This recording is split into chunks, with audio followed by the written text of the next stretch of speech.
our UK family, SDA families. Thank you very much for giving your time. As we, the South Zone, would like to provide you with an interesting message and program that is being put together.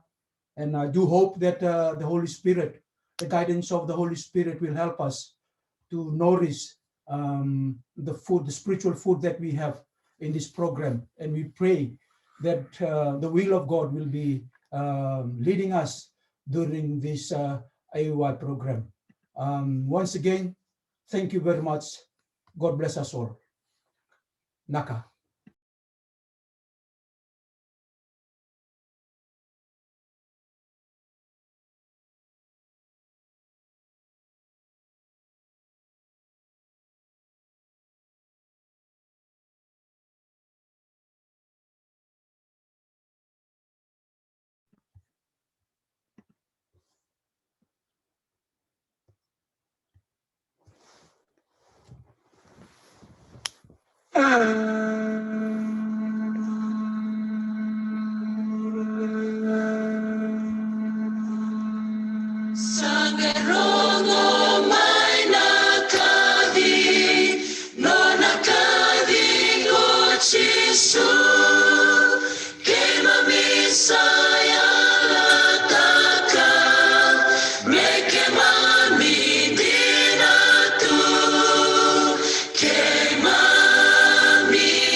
Happy Sabbath. God is good. All the time, and all the time, God is good. Welcome to our first AY program of 2021. Your hosts this Sabbath afternoon are the families in the Southern Zone. So, on behalf of all the families in the South, I would like to extend a warm welcome to you all in the name of our Lord and Saviour, Jesus Christ. First of all, we would like to welcome the Lord's presence here with us. He promises that where 2 or 3 are gathered in his name, he is in our midst. Sing a Tampa Vinaka to all our families in the North. Thank you for joining us. Happy Sabbath to our Maitland families, and thank you as well for joining us. Sing a Tampa Marataki to our families in the Eastern Zone. To any visitors amongst us, welcome to our AY program and thank you for choosing to worship with us. It is our prayer that the Lord will bless you abundantly as we fellowship with him and with one another this Sabbath afternoon. Our theme for today's AY program is God Drew the Plan. We hope that you'll be encouraged and richly blessed with the messages we'll be sharing with you. I now invite Simi to offer a word of prayer as we begin with our AY program. Let's pray. Father, thank you that you brought each of us safely to this place. We gladly surrender our lives to you in worship and praise. As we gather, we remember those who are not with us today. And for the sick, please heal them. And for those away from us, we ask for your blessing to be upon them. We invite your Holy Spirit to move freely amongst us. Come dwell in each of our hearts. Inspire us as we learn more about your ways. We ask all this in the wonderful name of Jesus. Amen. Amen.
You probably know that on the summit of Mount Sinai, God gave Moses the 10 Commandments.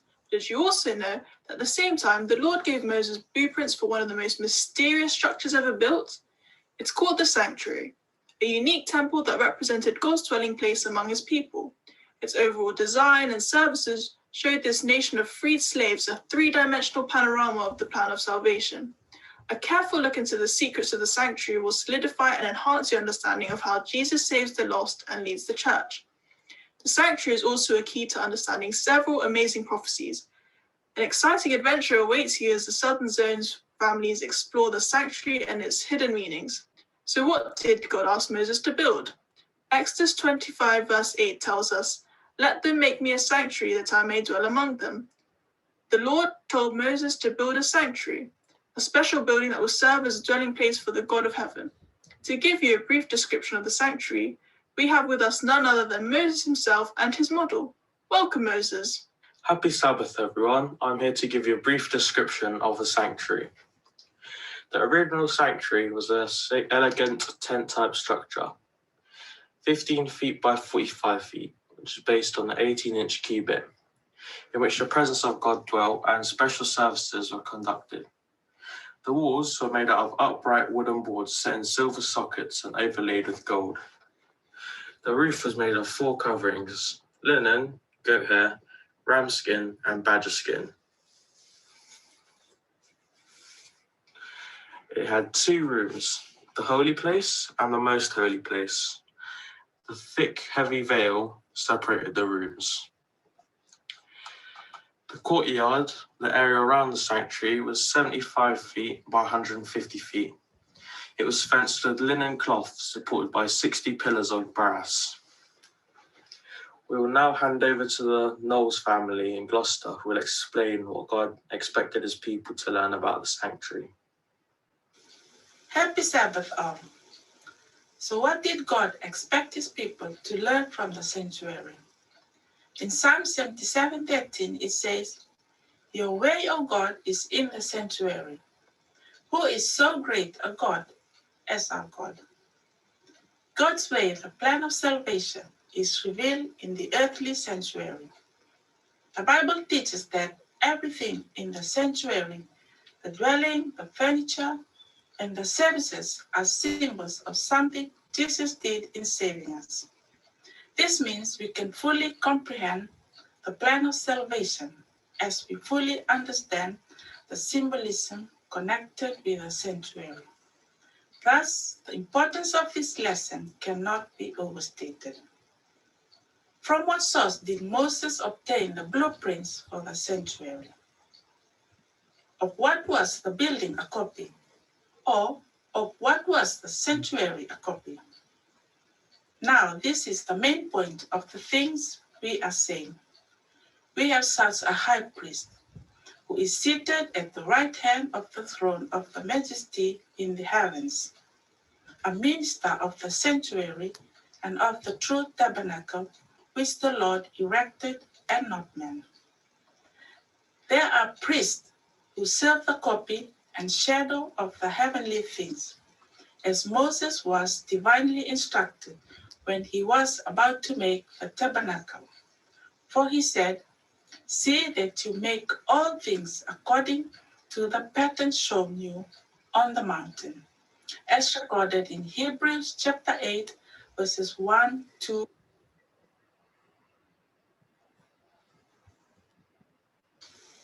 God himself gave Moses the sanctuary's construction specifications. The building was a copy of the original sanctuary in heaven, in Akka. Happy Sabbath, we're going to sing He Knows My Name.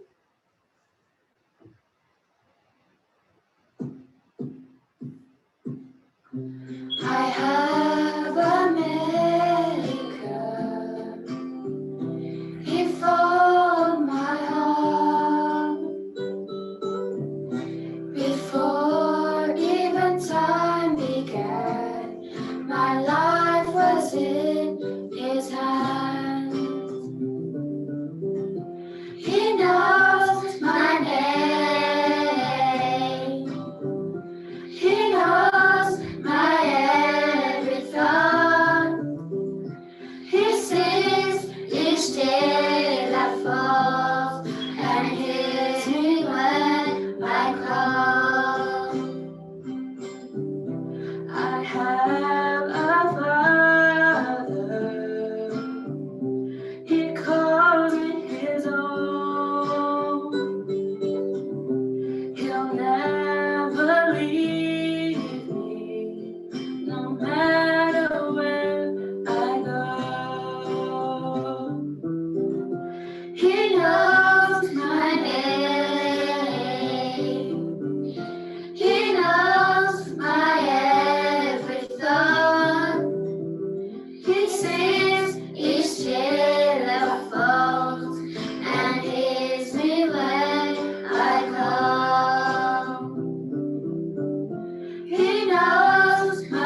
Sabbath Church.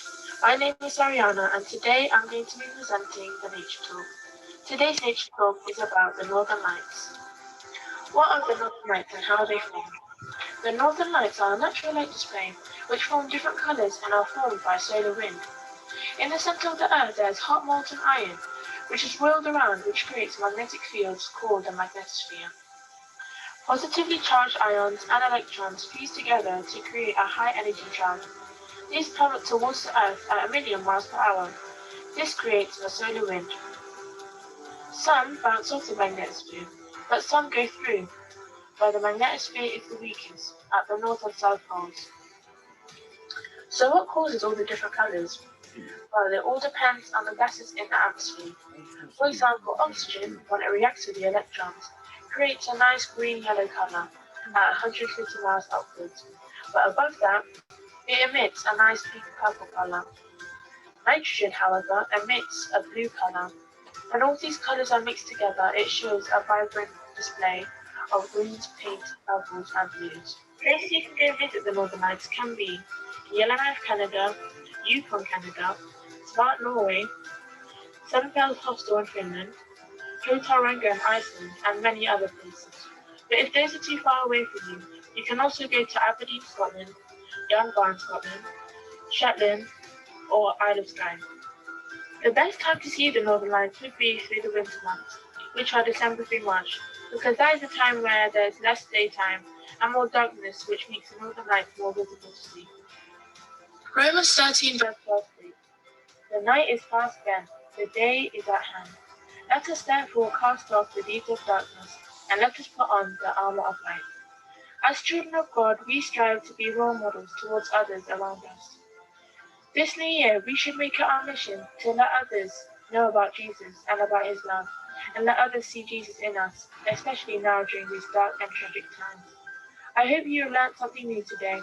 Thank you for listening.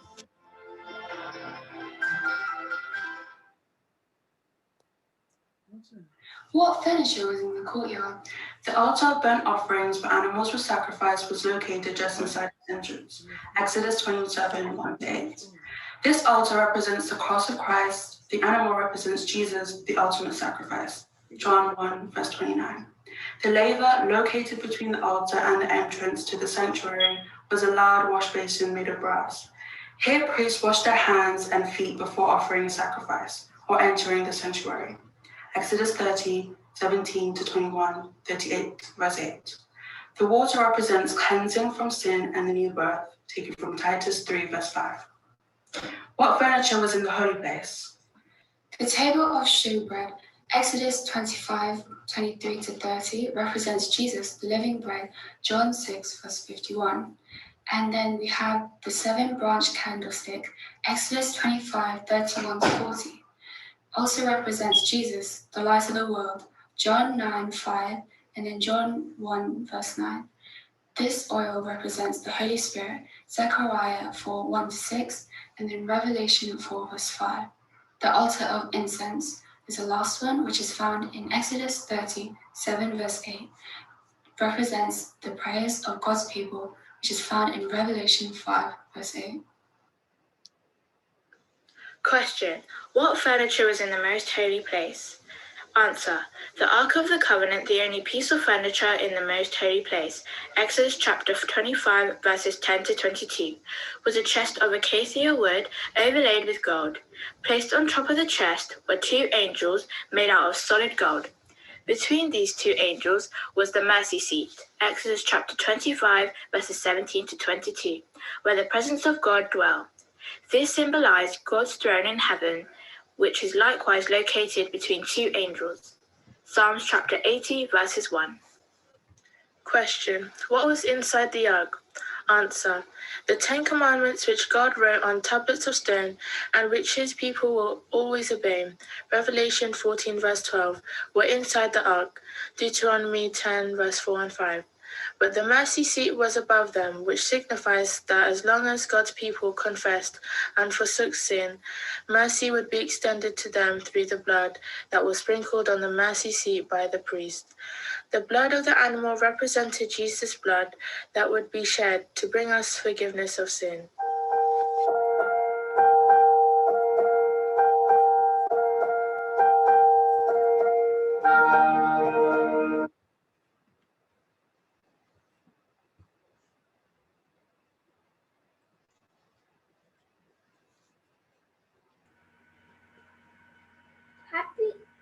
Happy Sabbath. I'm going to do the children quiz today, and I'm thankful for everybody who came.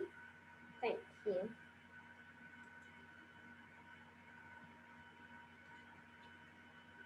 Today we're going to do Kahoot.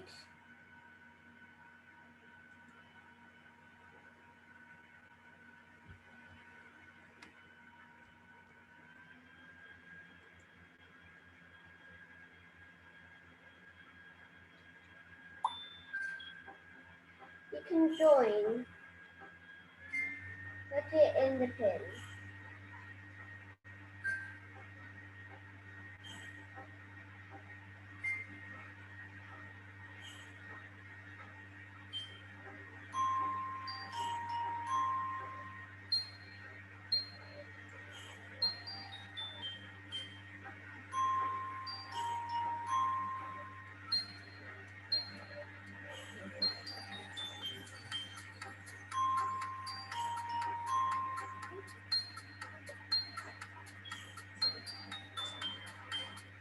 We have 5 more seconds to start. Okay.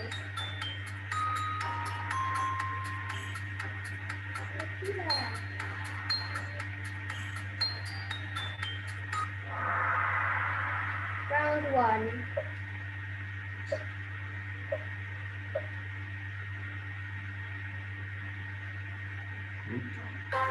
Pick up Moses. Attila Sanctuary.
Last question.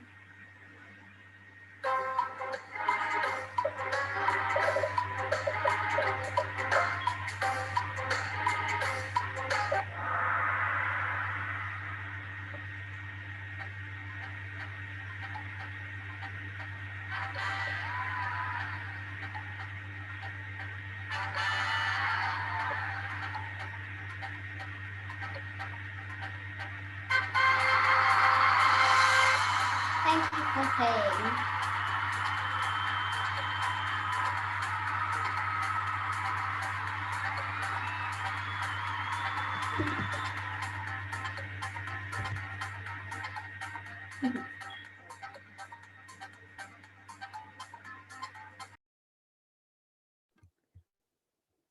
You can mute it.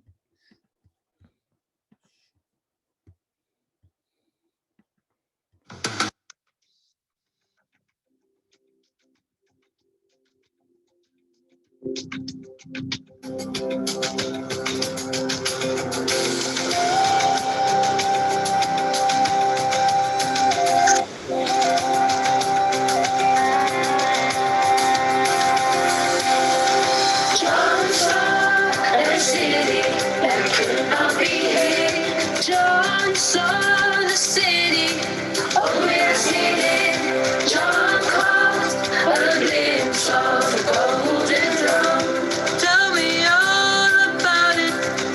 Go right around the throne. He saw the crystal sea. There's got to be more. What will it be? I want to go to the city he saw, New Jerusalem.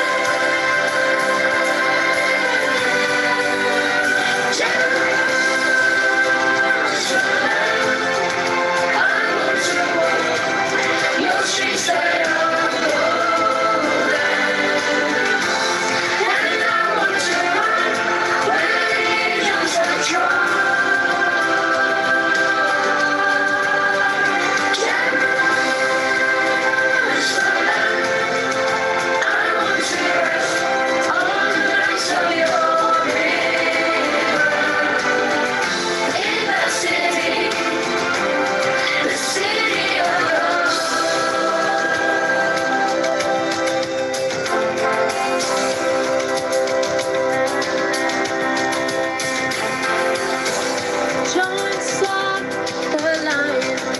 Down by the lamb, I want to know everything about the land. John saw the day, but he did not see night.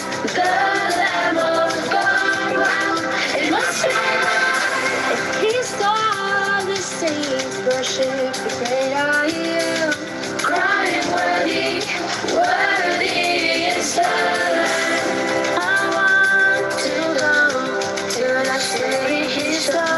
New Jerusalem.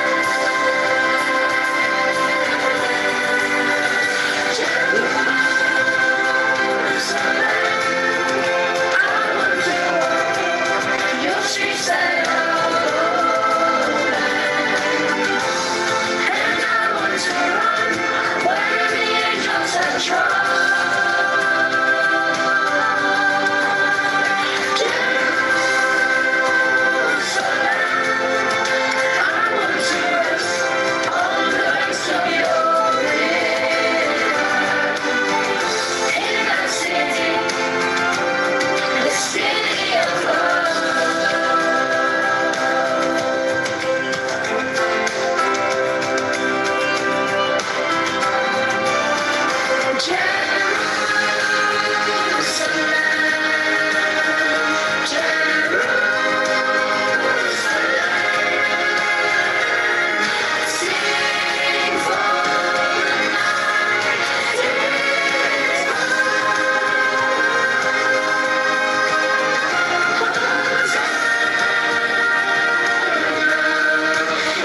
Happy Sabbath, everyone.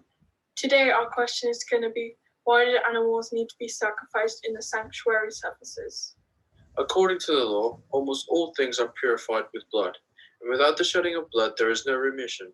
Hebrews chapter 9, verses 22. This is my blood of the new covenant, which is shed for many of the remissions of sins. Matthew chapter 26, verse 28. The sacrificing of animals was necessary to help understand that without the shedding of Jesus' blood, their sins could never be forgiven. The ugly and shocking truth is that the wage for sin is eternal death. Romans chapter 6, verse 23. Since all of us have sinned, all of us have earned death. When Adam and Eve sinned, they would have died at once except for Jesus, who stepped forward and offered to give his perfect life as a sacrifice to pay the death penalty for all people. John chapter 3, verse 16, Revelations chapter 13, verse 18. After sin, God required the sinner to bring an animal sacrifice, Genesis chapter 4, verses 3 to 7. The sinner was to kill the animal with his own hand, Leviticus chapter 1, verses 4 and 5. It was bloody and shocking, and it undeniably impressed the sinner with the solemn reality of sin's awful consequences, which was eternal death, and the desperate need of a saviour and a substitute. Without a saviour, no one has any hope for salvation. The sacrificial system taught, through the symbol of the slain animal, that God would give his own son to die for their sins. 1 Corinthians 15, verse 3. Jesus would become not only their saviour, but also their substitute. Hebrews 9, chapter 28. When John the Baptist met Jesus, he said, "Behold, the Lamb of God takes away the sin of the world." John chapter 1, verses 29. In the Old Testament, people look forward to the cross for salvation. We look back for the Calvary for salvation. There is no other source of salvation. Acts chapter 4, verses 12. The next question was, how were animals sacrificed in the sanctuary services and with what meaning? He shall put his hands on the head of the burnt offering, and it will be accepted on his behalf to make atonement for him. He shall kill it on the north side of the altar. Leviticus chapter 1, verses 4 to 11. When a sinner brought a sacrificial animal to the door of the courtyard, a priest handed him a knife and a basin. The sinner laid his hands on the animal's head and confessed his sins. This symbolized the transfer of the sin from the sinner to the animal. At that point, the sinner was considered innocent and the animal guilty. Since the animal was now symbolically guilty, it had to pay the sin's wage, death, by slaying the animal with his own hands. And the sinner was thus graphically taught that sin caused the innocent animal's death, and that his sin would cause the death of the innocent Messiah. Thank you. Thank you for listening.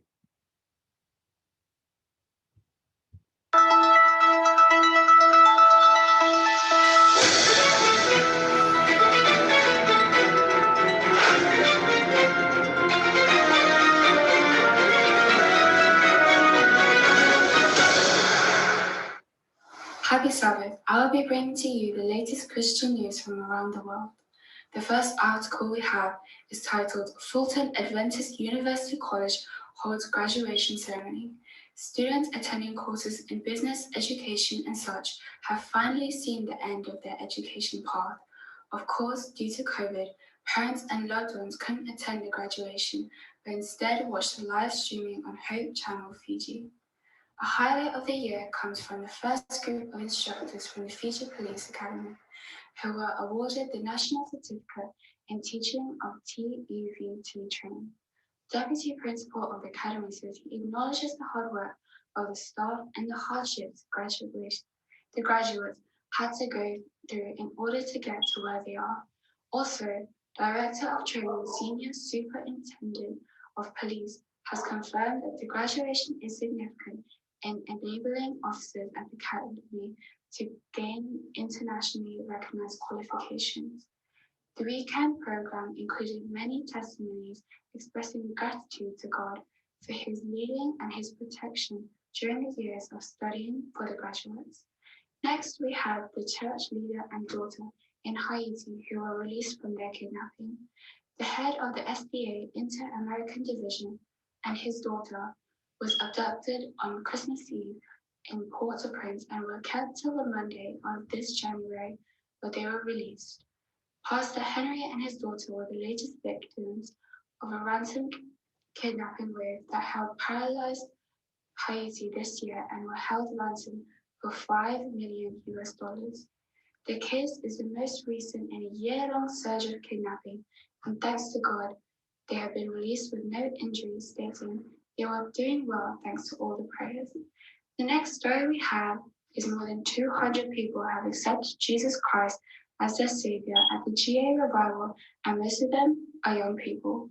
About 90 miles northwest of Savannah, a big tent holding the revival has stated that the ages of the people attending were between the ages of 13 and 20. Saying this, the attendees have outgrown the capacity of the church and have been forced to accommodate under a large tent that has been set up. Harrison, a fellow attender, noted that large crowds of teenagers from all backgrounds, social statuses, and all ages have been attending every night, bringing along their friends in hope of seeking Christ. Finally, we have the 2 earthquakes that have devastated Croatia, leaving addresses to respond to their calls. Central Croatia was hit by a 5.2 and 6.4 magnitude earthquake, all within the space of one day. The earthquake was powerful enough to be felt by neighboring countries, according to local sources. Reports indicate 7 casualties, 26 people injured, and 60,000 affected. AJA have begun a needs assessment in 9 villages, saying the people are in need of roof, shelter, food, and clean water. Low mobile signal has been posing a challenge as people cannot find communicate with volunteers in the field. Security is of high priority as theft is now most common among the damaged. Mark chapter 13 verse 8 and 10 says, "Nations will rise against nations and kingdoms against kingdoms. There will be earthquakes in various places and famines. These are the beginning of birth pains, and the gospel must be first preached to all the nations." Thank you for listening.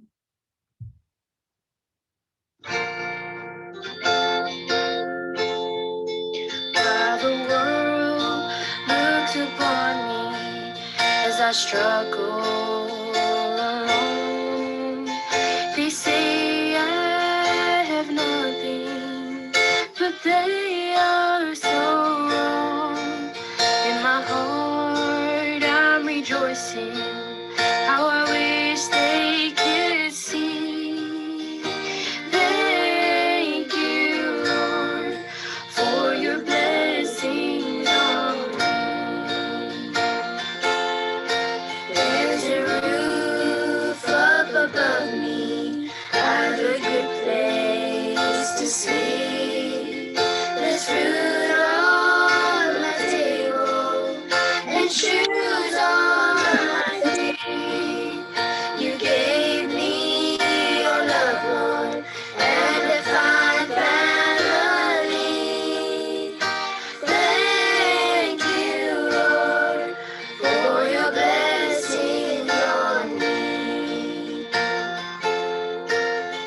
I know I'm not wealthy, these clothes, they're not new.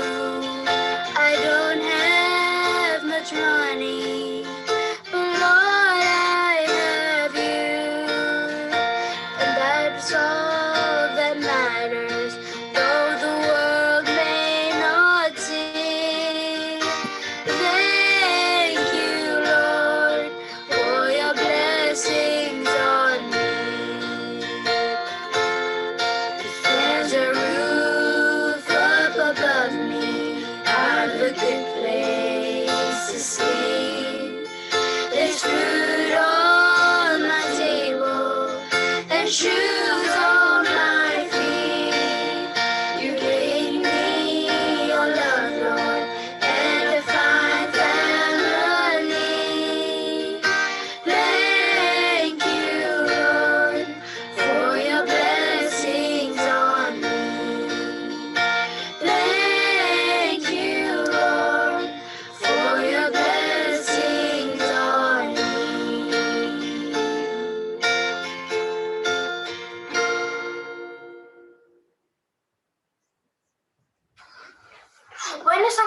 sacrificial animal was offered for the entire congregation, what did the priest do with the blood?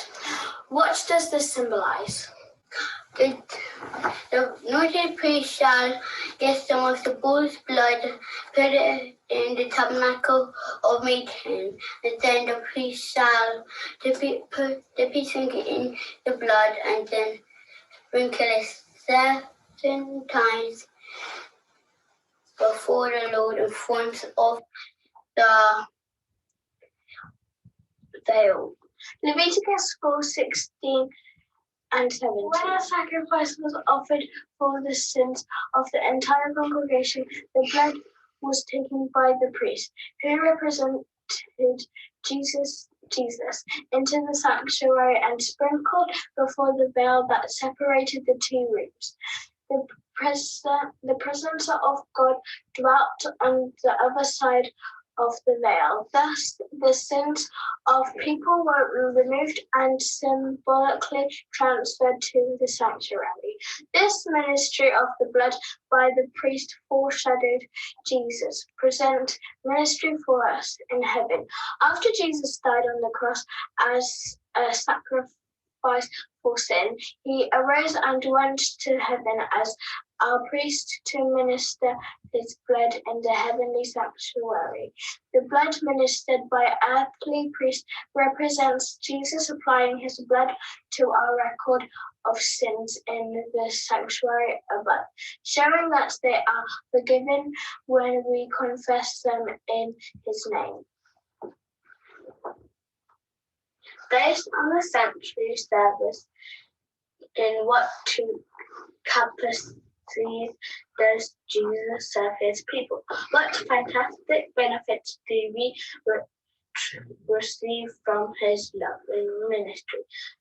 Christ our Passover that sacrificed for us.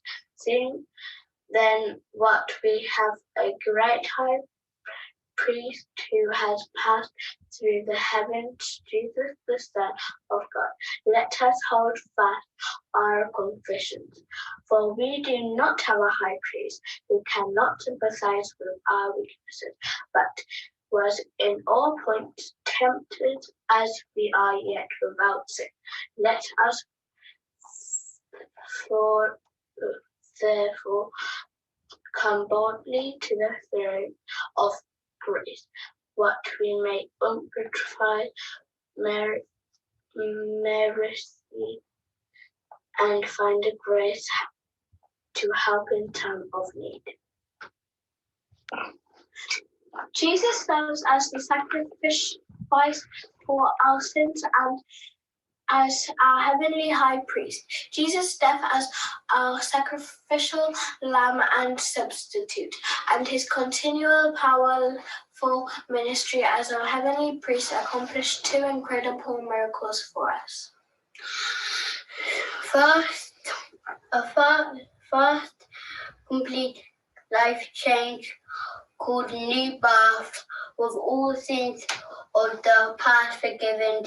Second, the power to live one in the present and the future. These 2 miracles make a person righteous, which means a right relationship exists between the person and God. There is no possible way for a person to become righteous by works, because righteousness requires miracles that only Jesus can accomplish. A person becomes righteous by trusting the Savior to do for him what he cannot do for himself. This is what is meant by a biblical term, righteousness by faith.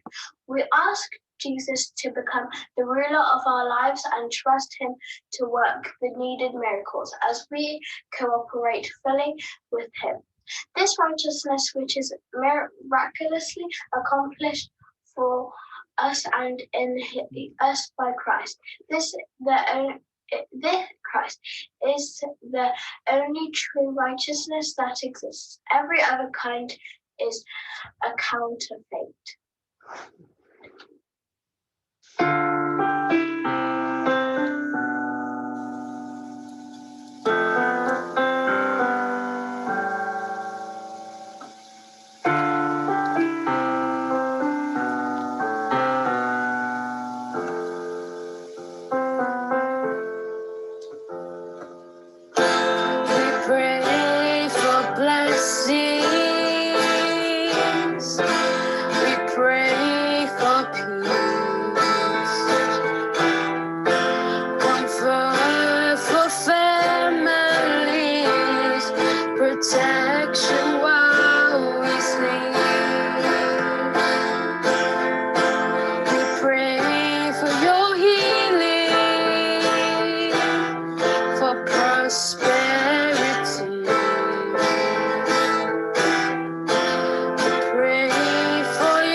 'Cause what if your blessings come through raindrops? What if your healing comes through tears? What if 1,000 sleepless nights are what it takes to know your name?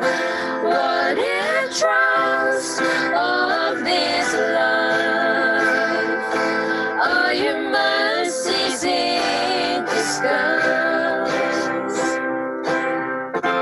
We pray for wisdom, your voice to hear.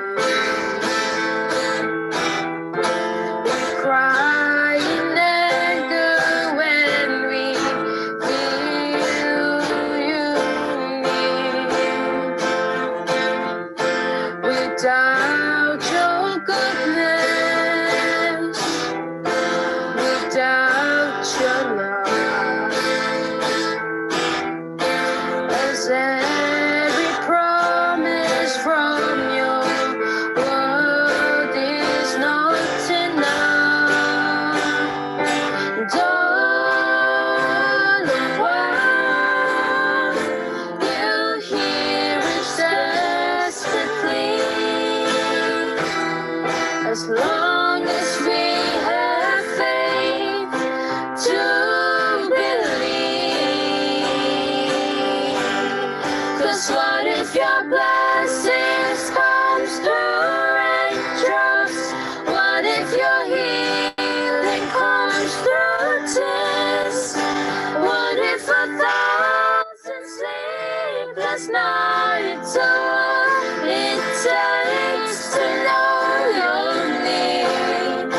What if trials of this life are your mercies in disguise?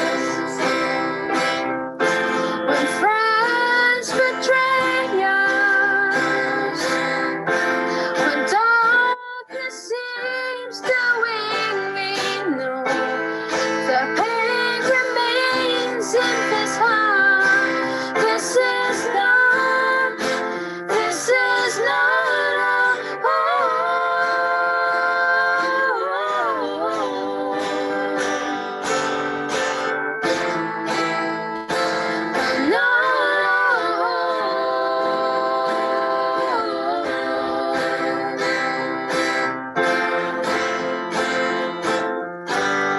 Cause what if your blessings comes through raindrops? What if your healing comes through tears?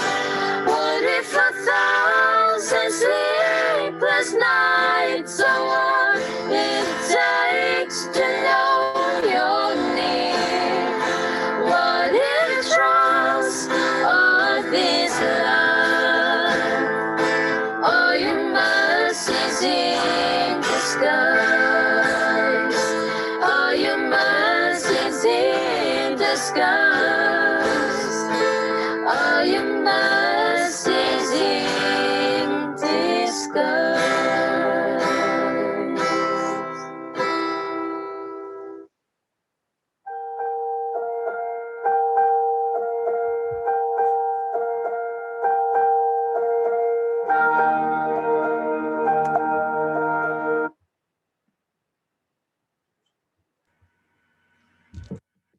Happy Sabbath, family. Just good to see. Give me a wave. Give me a wave. Give me a wave. I think we're halfway through our program now. Thank you for tuning in. It's that important time of the program that we're going to go in prayer. So what we're going to do, I've put up. There was a chat that's gone out just to give some things that we need to pray about. I've just posted there so that when we go into our breakout rooms, that we can pray for those two things. So two important things that I want us to take before God in prayer this afternoon is we pray for the church leaders, especially in the conference and also in the Fiji mission. If you could keep them in prayer. And also the second one is to pray for our community, for the Fijian Seventh-day Adventists in the UK. Especially pray for the non-attendees, the sick or the ill, the committee members, the committee, and also the youth. If anyone else wants to pray, oh yeah, so I've seen another one there. Pray for the Holy Spirit to lead our lives continually, Naka Tulaboni family. So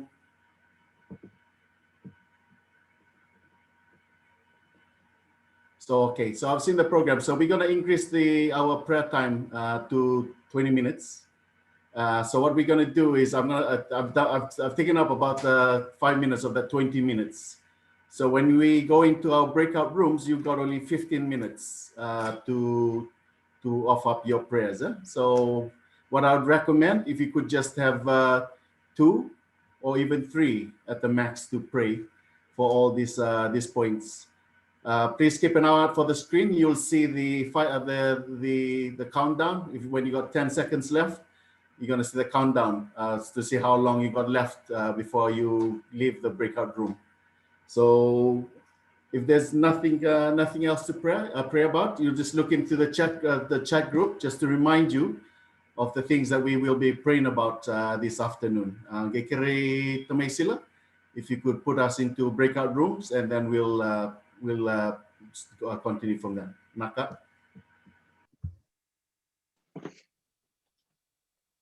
Sit up. Can you see it? It's black. Good afternoon and happy Sabbath, everybody. Today I will be presenting to you my health talk, which will be based on stress. Stress is something that we can all experience on a daily basis, whether we don't have enough money to pay the bills or we don't know what to do in a difficult situation. We should all know these are factors of stress. However, sometimes we stress too much over them, which can lead to harmful life risks. These are some examples of what happens when you overstress. Number 1, stress can ruin your heart. Stress ruins your heart by increasing your heart rate and constricting your blood vessels. This makes your heart work twice as hard than it normally should, increasing the blood pressure, which can lead to heart attacks.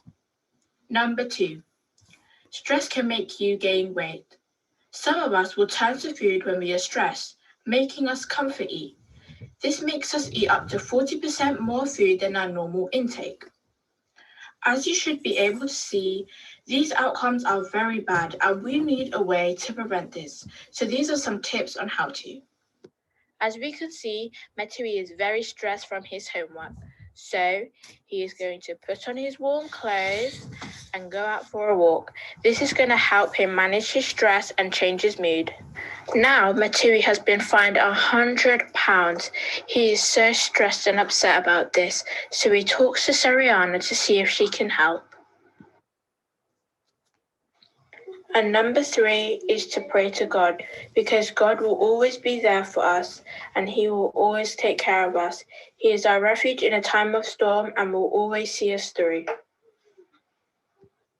And now I will finish with a Bible verse coming from Deuteronomy chapter 31, verses 6. And it says, "Be strong and courageous. Do not be afraid or terrified because of them, for the Lord your God goes with you. He will never leave you nor forsake you." Thank you for listening, and I hope you have a blessed Sabbath. Bulobinaka and happy Sabbath, church family. Now let us look at the 6 promises the Bible gives us about the righteousness offered to us through Jesus.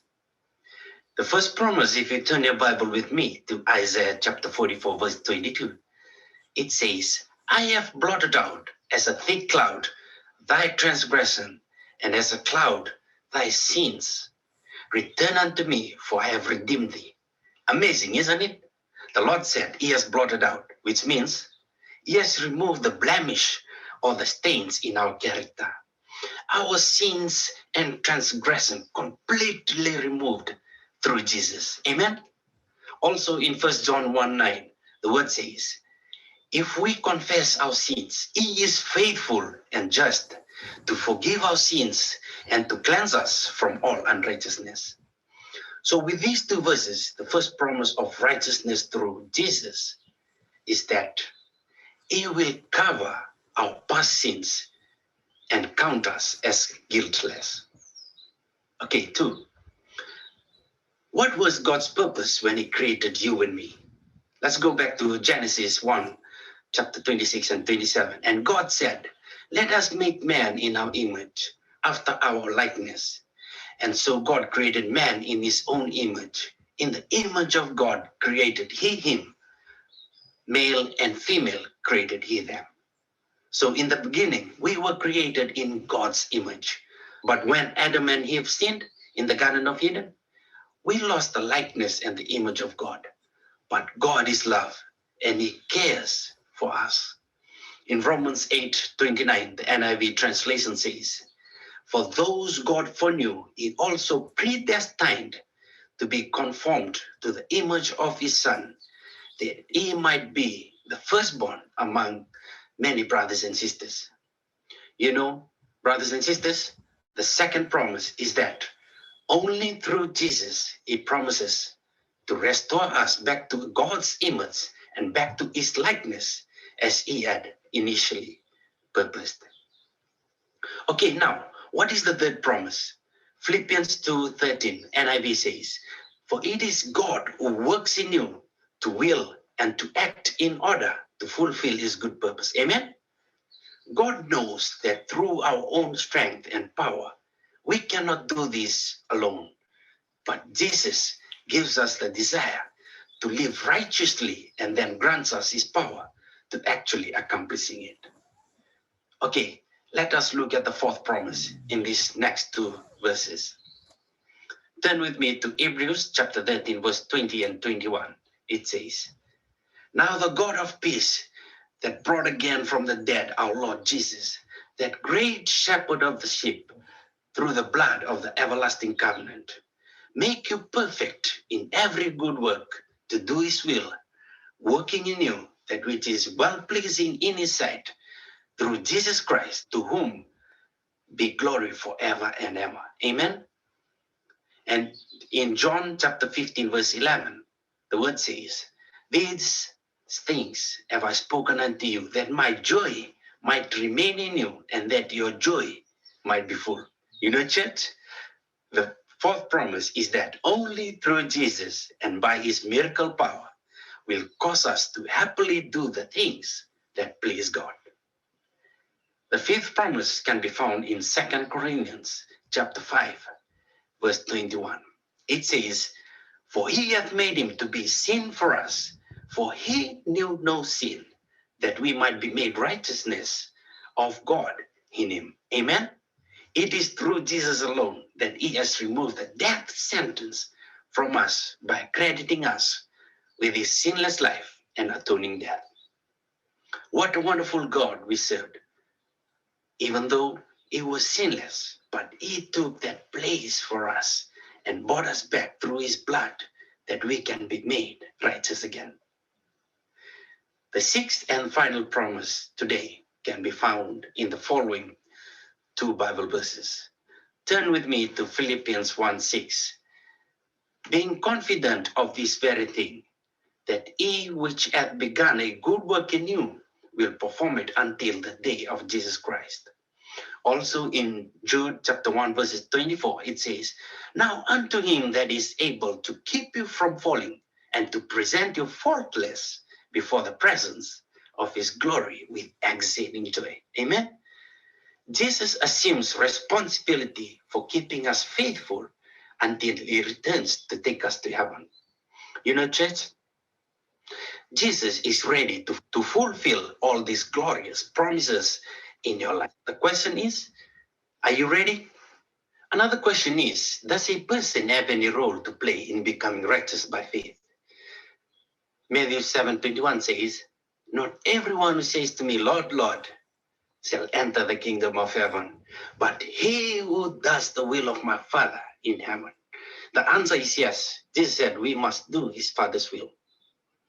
You know, in the Old Testament days, a person who truly had been converted kept bringing lambs to sacrifice, indicating his sorrow for sin and his wholehearted desire to let the Lord lead in his life. Today, though we cannot work the miracles needed to become righteous, but first, we must be like Paul as he says in 1 Corinthians 15:31. I face death every day, yes, just as surely as I boast about you in Christ Jesus our Lord. So we should recommit to Jesus daily, inviting him to direct our lives so those miracles can take place. Secondly, let's go to John 12:26. Whoever served me must follow me, and where I am, my servant also will be. My Father will honor the one who serves me. In Isaiah 1:18-20, it says, Come now, let us settle the matter, says the Lord. Though your sins are like scarlet, they shall be as white as snow. Though they are red as crimson, they shall be like wool. If you are willing and obedient, you will eat the good things of the land. But if you resist and rebel, you will be devoured by the sword. These two verses clearly define that we must be willing and obedient to follow where Jesus leads. Thirdly, our sinful nature causes us to want to have our own way. In Isaiah 53:6, we are all like sheep, have gone astray. Each of us has turned to our own way, and the Lord has laid on him the iniquity of us all.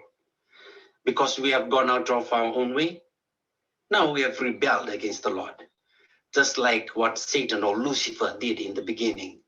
The story can be found in Isaiah chapter 14, verses 12-14. When he wanted to make himself like God, God cast him out of heaven with 1/3 of the angels. You know, brethren, permitting Jesus to rule our lives is sometimes as difficult as having an eye plucked out or having an arm turned off. Matthew 5:29-30. If your right eye causes you to stumble, gouge it out and throw it away. It is better for you to lose one part of your body than to have your whole body be thrown into hell. Would you want to keep plucking out your body parts every time you sin? Or would it be better to allow Jesus to control your life? You know, sin is addictive and can only be overcome by God's miraculous power. And this is the assurance which is found in Mark 10:37, which says, with men, this is impossible, but not with God. All things are possible with God. You know, many believe that Jesus will take to heaven all who merely profess salvation, regardless of their conduct. But this is not so. It is a deception. A Christian must follow Jesus' example. In 1 Peter 2:21, to this you were called because Christ suffered for you, leaving for you an example that you should follow in his steps. The powerful blood of Jesus can accomplish this for us. Hebrews 13:12, and so Jesus also suffered outside the city gate to make the people holy through his own blood. Yes, holy and holy. If we give Jesus full control of our lives and follow where he leads, even when sometimes the path might be rough. Matthew 7, verses 13, 14-21. Enter through the narrow gate, for wide is the gate and broad is the road that leads to destruction, and many enter through it. But small and narrow the road which leads to life, and only a few find it. Not everyone who says to me, Lord, Lord, will enter the kingdom of heaven, but only the one who does the will of my Father who is in heaven. So today we have learned the promises that we can once again obtain the righteousness through Jesus, which he has already done in his part on our behalf. And thus, we also have our part to play in having righteousness by faith. I pray for the Holy Spirit to help us in our spiritual daily walk with God as we continue to serve and glorify him in everything we do.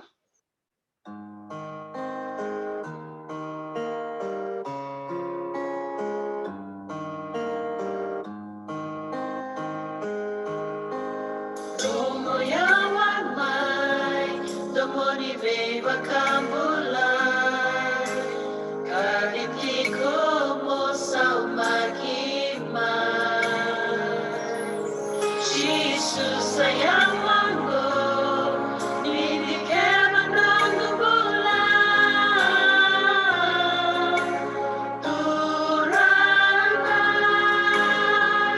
Enanelanya kuya Dirikina nanga Merawat tuweyau na bulan Chisuni tormay Ni may kampiyaw enay Kalau ninoy-noy nonagui Pagkadaman no'y ikaw Malamay kumaniyaw Tusok-tusokin ang koroni maraw Resurrecting ko, Jesus Kinabulayan at takito Tawang mundo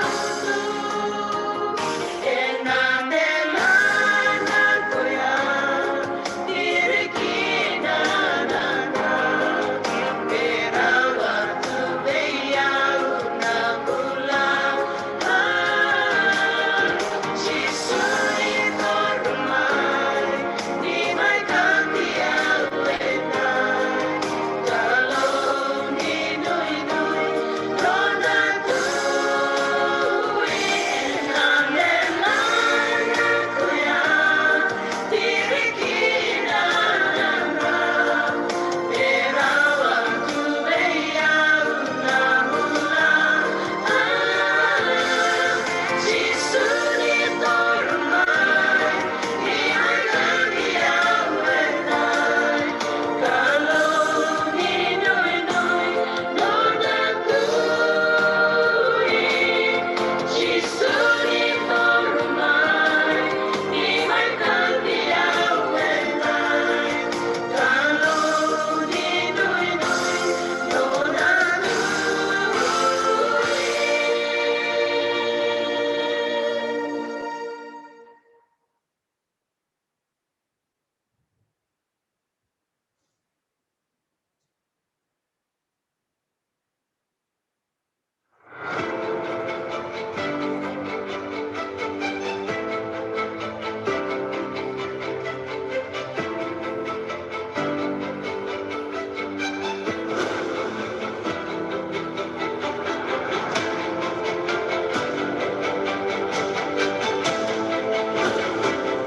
Welcome to Lutterworth, the workplace of John Wycliffe and the place where he did his most significant work. John Wycliffe has often been referred to as the morning star of the Reformation. The morning star is a term coined to describe either a planet or a star that appears shining brightly in the sky just before sunrise. John Wycliffe lived around 150 years before Martin Luther, John Calvin, Zwingli, and the later English reformers. But the work that he did was key in paving the way for them. He was a reformer before the term became popular, standing alone as a voice of change in his generation and in calling people back to the Bible.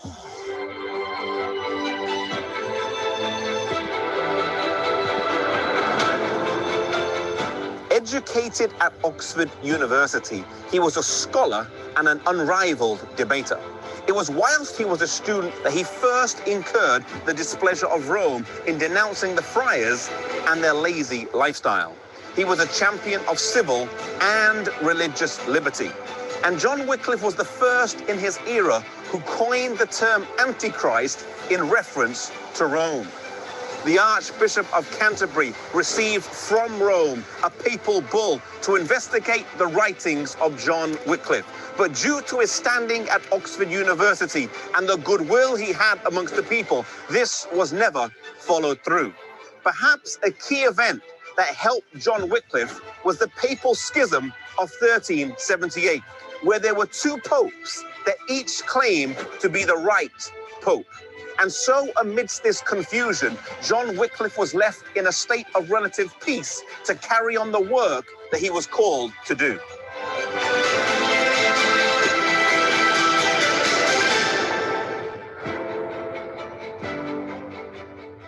John Wycliffe was a great believer in the ministry of preaching. He trained men who were known as the Lollards and sent them out all over the country preaching the gospel. But his greatest achievement was the translation of the Bible. Today, we might not grasp the gravity of this, but back then, to read the Bible in the language of the people, as opposed to the Latin, was seen as heresy, something that was forbidden and viewed as dangerous. A church leader in Wycliffe's day, commenting on his translation, said these words: "And so the gospel pearl is thrown before swine and trodden underfoot. And that which used to be so dear to both clergy and laity has become a joke. And this precious gem of the clergy has been turned into the sport of the laity." Wycliffe, though, declared plainly, Christ and his apostles taught the people in the language best known to them. It is certain that the truth of the Christian faith becomes more evident the more the faith is known. Therefore, the doctrine should not only be in Latin, but in the common tongue.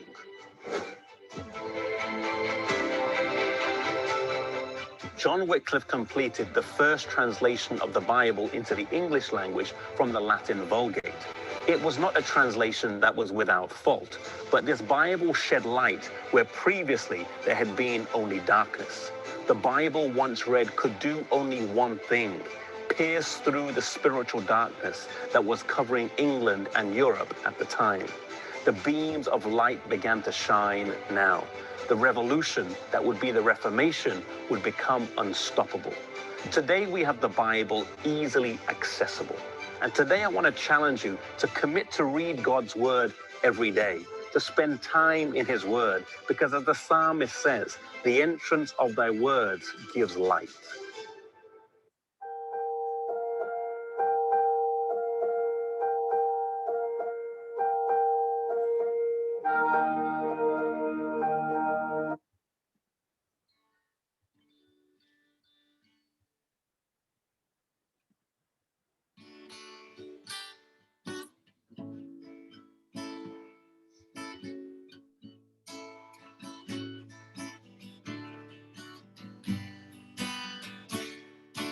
He'll be closer, closer than your brother.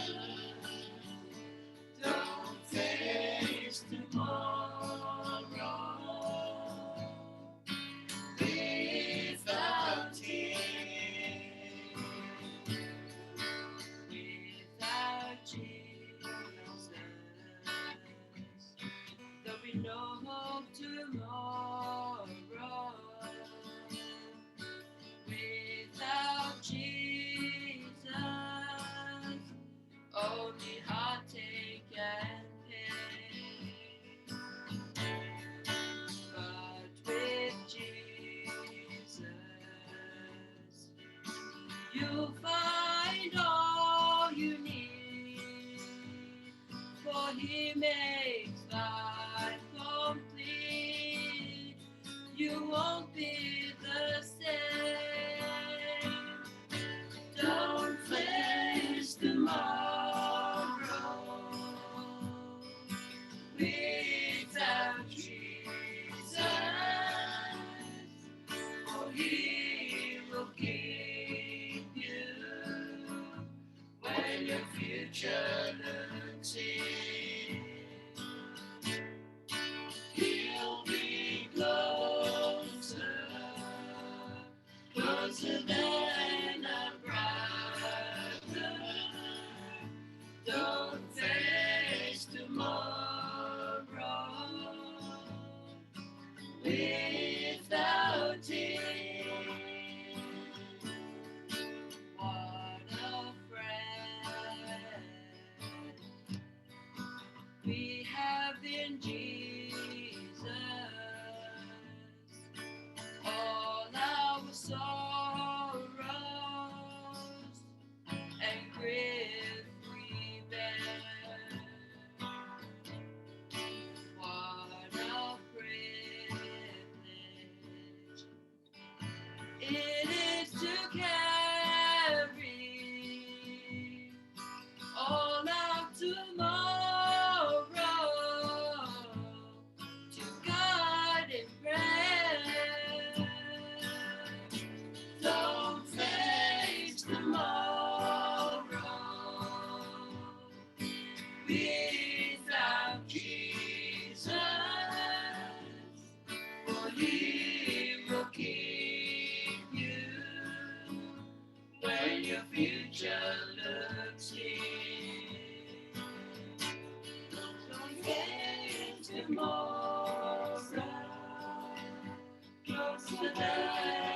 brother, don't face tomorrow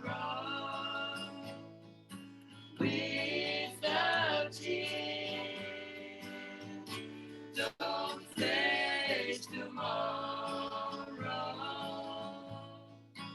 without tears.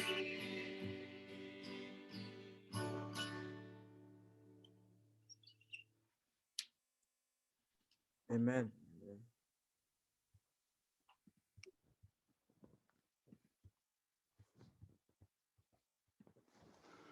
Happy Sabbath, Manasseh. Happy Sabbath. I have a question for you. Oh, right, sorry. My bad. What was the Day of Atonement? The Day of Atonement. Once each year on the Day of Atonement, a solemn day of judgment took place in Israel. All were to confess every sin, and those who refused were that day cut off from the camp of Israel forever, as found in Leviticus chapter 23, verse 27 to 29. That's interesting. Is there anything else? Where there were two goats. One was the Lord's goat, and one was the scapegoat, representing Satan. The Lord's goat was slain and offered for the sins of the people, but on the day of the blood was taken into the most holy place and sprinkled upon and before the mercy seat. The sprinkled blood was accepted by God, and confessed sins of the people were transferred from the sanctuary to the high priest. He then transferred these confessed sins to the scapegoat, which was led into the wilderness. In this manner, the sanctuary was cleansed of the sins of the people, which had been transferred there by the blood sprinkled before the world and had been. I have another question for you, Manasseh. Yeah.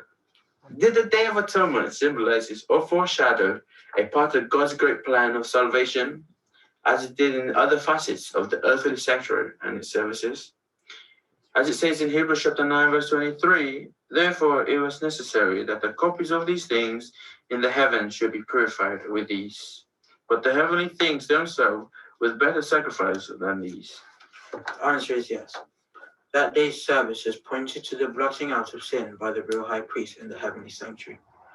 Through his shed blood applied to those written in the book of life, Christ would confirm the decisions of his people to serve him eternally. The special judgment day, like that of Israel's Yom Kippur, foreshadowed the final atonement to be made for planet Earth. From the yearly symbol of the ancient Day of Atonement, all of humanity is assured that our faithful high priest Jesus still mediates in heaven for his people and stands ready to blot out the sins of all who exercise faith in his shed blood. The final atonement leads to the final judgment, which settles the sin question in the real life, in the life of every individual, resulting in either life or death. Thank you.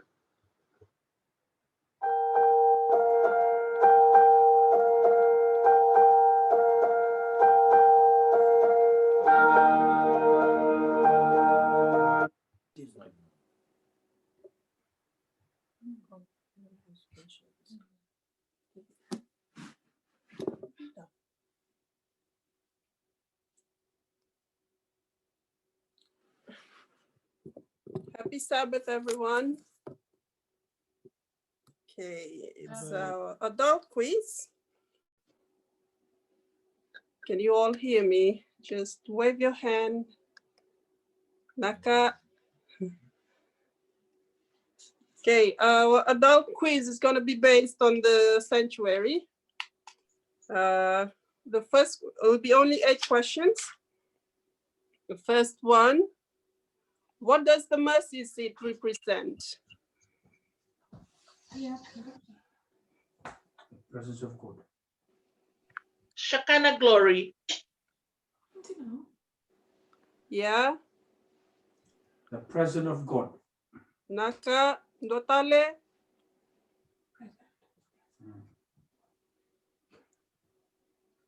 Symbolize the ming. Sorry? With Does anyone have another answer? symbolize the mingling of.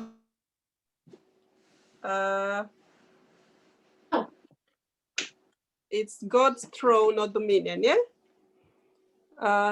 Question number 2. What is the foundation of God's throne? And where in the sanctuary will you find it?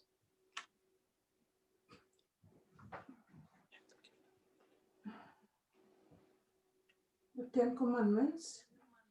Vinaka, where can you find that? In the Ark of the most holy place. Vinaka. Oh, So the last 6 questions, I know I'm gonna say the symbol, the articles in the sanctuary, it talks about Jesus, yeah? But I want you to give me the New Testament verse and what does Jesus symbolize in that article. So number 3, what is the altar of sacrifice symbolize? I know it is Jesus, but I need you to tell me how is Jesus symbolized in that and the Bible verse from the New Testament.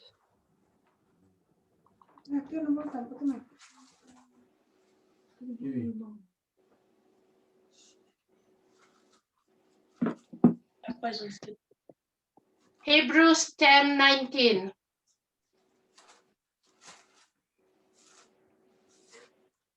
Yeah, what about Hebrews? How is Jesus symbolized in that? The article.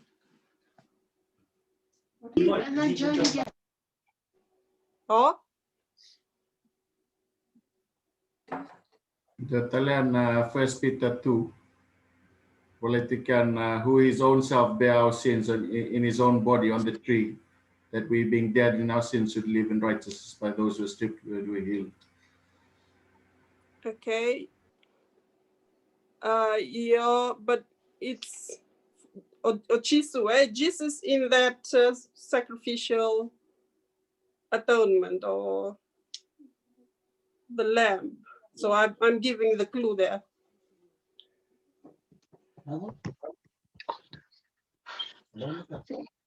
The altar of sacrifice. Yeah. Ephesians 5:2. John 3:16. Yeah. I'm looking for a particular one, a particular answer. John 1:29. Vinaka, what does it say? Behold the Lamb of God who takes away the sins of the world. Vinaka, yeah, it is. Jesus is the Lamb of God, eh?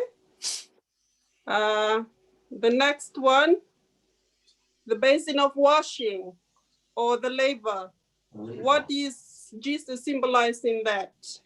I want you to give me the New Testament of the verse and what is Jesus in that, the laver. It represents baptism. Yeah, that's one. But I want Jesus in that. If you can give me Jesus, how is Jesus represented in that laver? Jesus is the living water. Vinaka, Bible verse.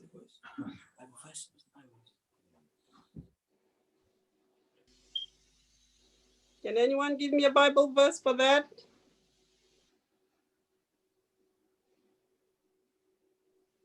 It's John 4:10, eh? The water of life.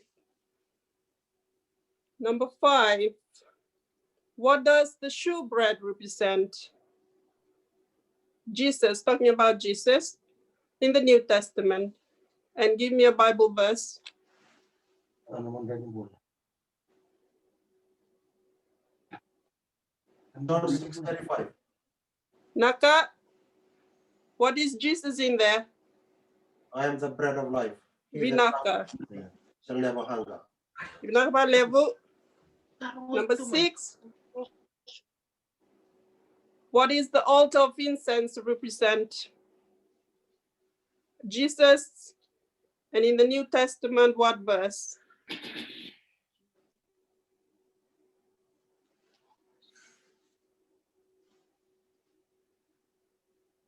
The altar of incense. The prayers Prayers of the people rising up to God. Yeah. Revelation 5:8. No, I want Jesus in that picture. How are you going to portray Jesus in that picture? How are you going to explain? Is our priest. Jesus is our high priest. Naka, he's our intercessor. Eh? Ephesians 5:2. And number 7, what is the 7 branch candlesticks symbolize? Give me the answer, Jesus in that question, and the verse in the New Testament. Jesus is the light. light of the world. The Holy Spirit. I want Jesus in that. Jesus is the light of the world. Pinaka, and the verse? John 8. John 9:5. Another one? John 8:12. Vinaka, John 8:12. And the last article, what is the Ark of the Covenant represent? I know it's Jesus. Give me a picture of Jesus in there and a verse in the New Testament. Throne of God. Yeah, another one. How can you picture Jesus in that covenant, Ark of the Covenant? Jesus is our judge. Yeah, Dotale. It's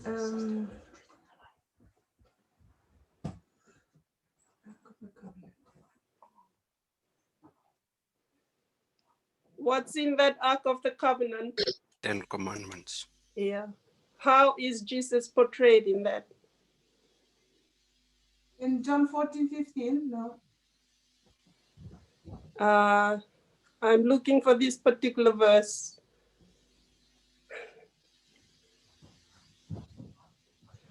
Is the law personified, eh?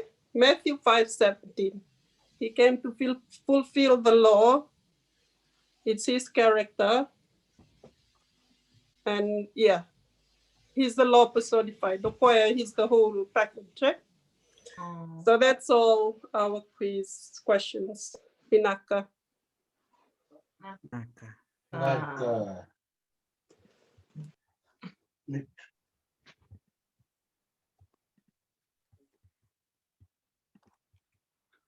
Happy Sabbath, church. I believe that today we've been learning more about the sanctuary and how God drew the plan of the sanctuary. The sanctuary and its services were given to Israel to teach them the plan of the salvation. Every aspect of the sanctuary represents the work of Jesus on our behalf. As we look at each piece of furniture, we see the work of Jesus being represented.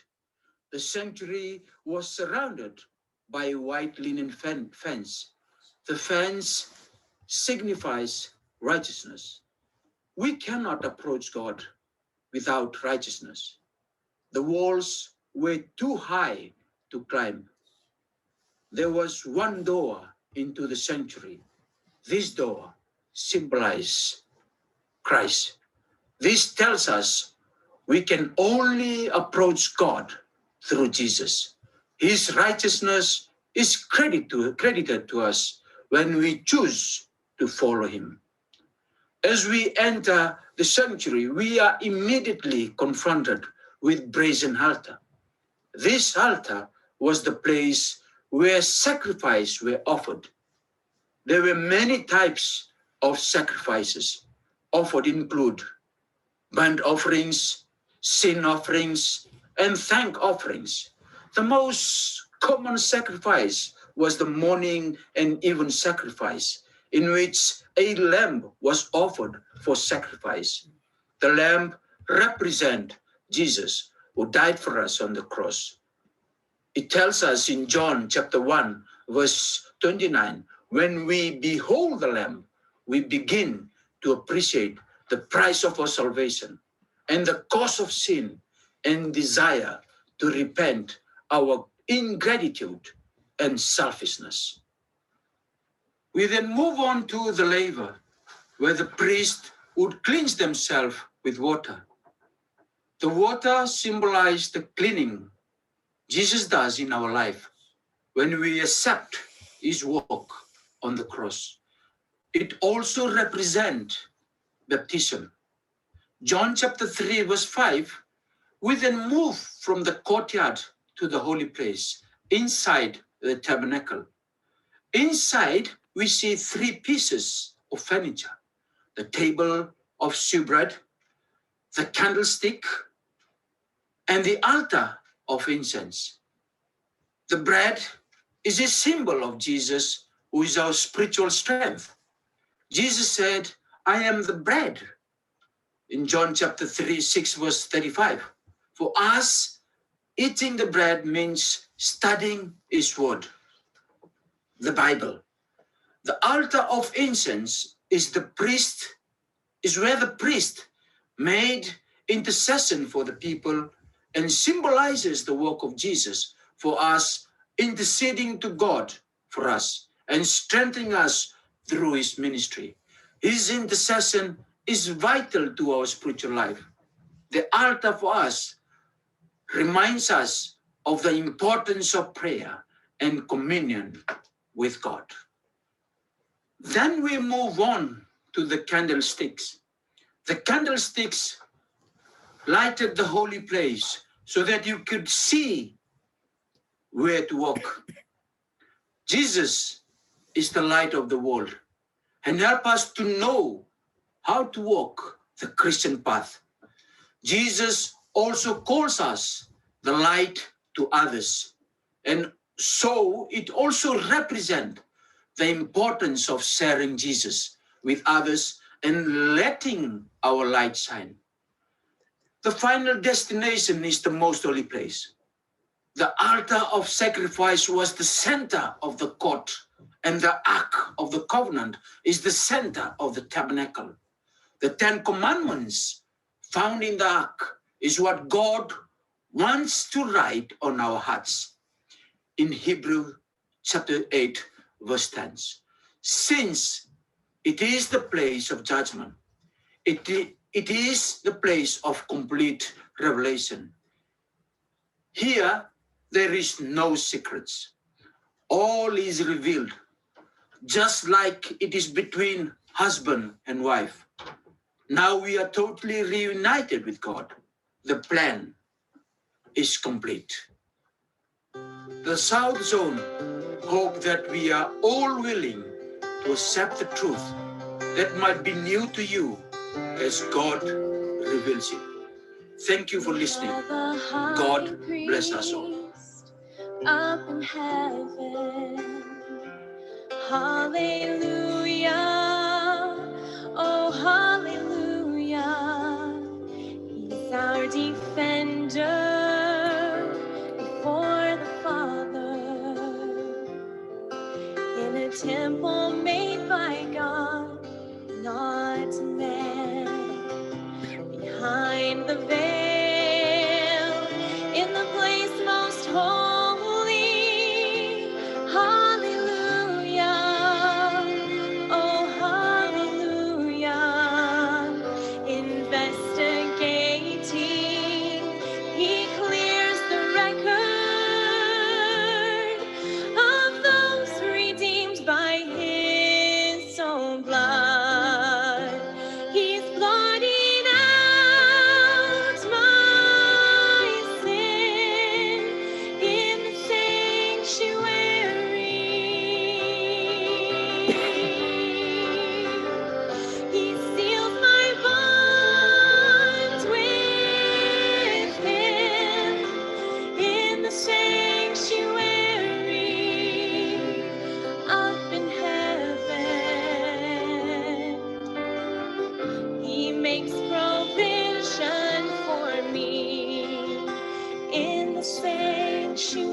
God drew the plan in the sanctuary. All to Jesus I surrender. All to him I freely give. I will ever love and trust him. In his presence daily live. I would like us to stand, and we'll ask Auntie now if she's listening, to give us the tune, and we all sing together and surrender ourselves to God as we continue this journey with our Lord Jesus Christ. Can we all stand, and reminding Auntie now, Mrs. Tamanito Kula, to give us the tone as we all sing. All to Jesus I surrender. All, Ruatolu. All Jesus I surrender. All to him I freely give. I surrender all. I surrender all to thee, my blessed Savior. I surrender all to Jesus. I surrender now. I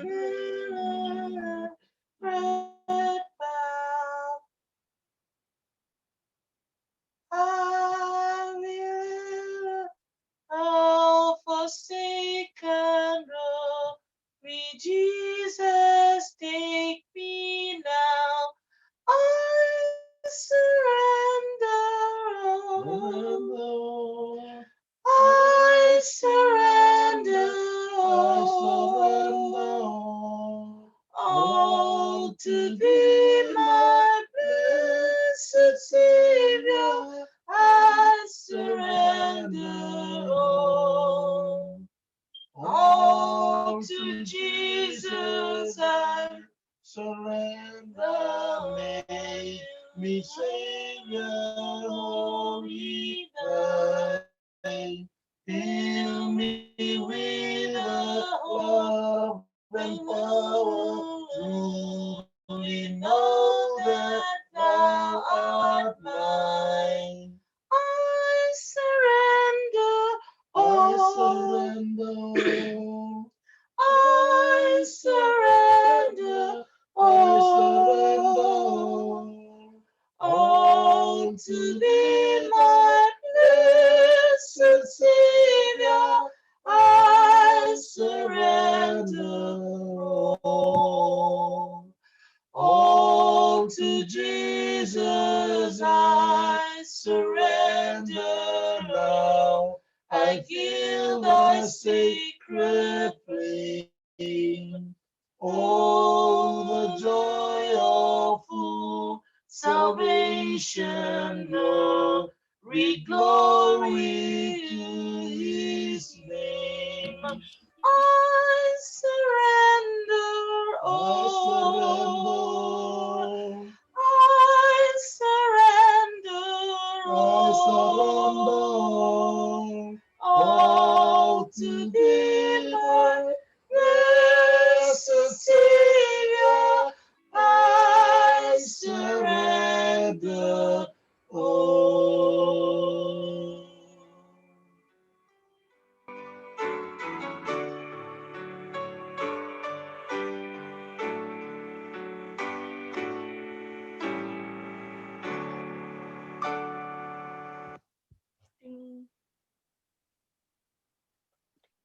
Kakak, kiranya mendagai itu sumtok na masuk. Dear Heavenly Father, as we stand before you this evening from the comforts of our homes, we are thankful, Father, for your blessing. blessing us with a platform that enables us to worship, Father, through these times that we are facing in this world. We are not surprised, Father. We stand fast. We know, we believe, we have faith that you are with us, Father, through these dark times. We are thankful for the blessings that you blessed the kids, bless the whole of the families that have participated through the Southern Zone. We're thankful for the families from the north. We're thankful for the families in the east. And we're thankful for the families, Father, that couldn't be here this evening. We're thankful for them as well. Father, as we look ahead, a week that is ahead of us, a week for homeschooling for the kids, and a week for work for the parents, we leave it in your hands, Father, that you will lead us through it. We make our plans, Father, as your word says, but you will always direct our paths. We stand as sinners sometimes, Father. We do things that is not according to your law, and we ask you for your forgiveness, Father. We pray that you'll always be with us, Father, today and always. We pray for this in Lord Jesus' name. Amen. Amen. Should we